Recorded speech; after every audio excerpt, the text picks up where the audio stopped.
this would be a quick guide on picking the right memory card for your video production needs. In my little memory card case, you could see different size and brands. At the very least, I recommend a 32, but you can get 64, 128, and so on and so forth. Depending on how much you feel you would be playing around with video and recordings. The important thing you want to check when picking up a memory card is the read and the write speed of the memory card.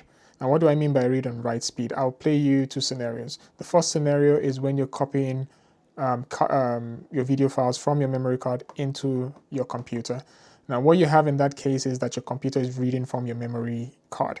If it has a slow read speed, then your computer will copy the files slower. If it has a good read speed, it means that your computer will copy it faster depending on how fast the card is. The second scenario is when you're recording, obviously from the camera to the memory card, your camera is writing into the memory card. So to make sure that your recordings don't just stop abruptly in the middle, like for example, if you were recording standard HD files, you might be fine. But when you decide to record higher resolution 4K files, your recordings might abruptly stop just because your memory card isn't able to handle the high resolution coming from the camera. So this brings up the question of what a good read speed is and what a good write speed is. I would give you an example.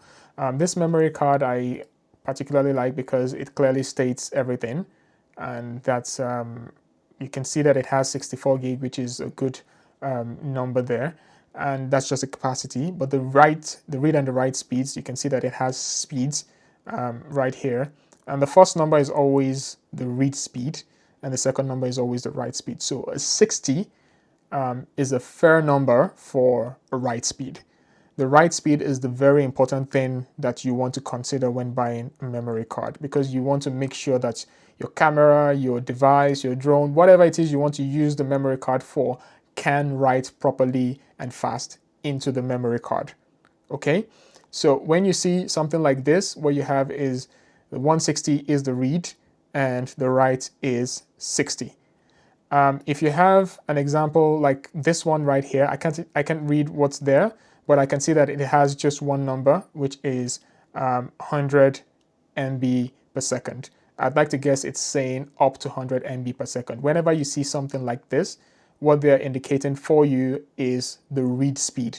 Now remember, I said the write speed is the very important thing. You want the camera or whatever device you're using to be able to write as swift as possible into the memory card. So this can be a little bit deceptive in the sense that if you can't read what's there, or if it's not clearly stated what the read and write speed is, then it's very hard for you to know if the memory card is good for you or not.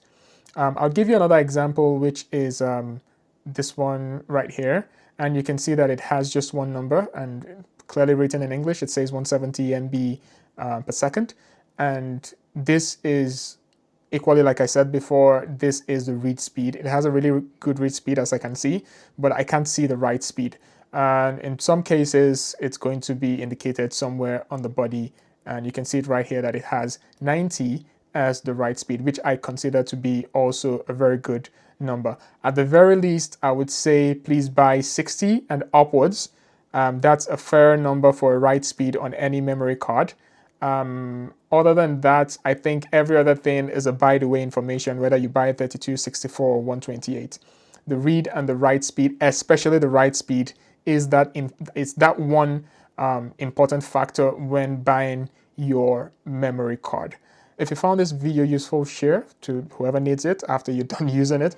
Drop a comment in the comment section, and don't forget to subscribe if you're not subscribed to the channel. Have a good one, guys.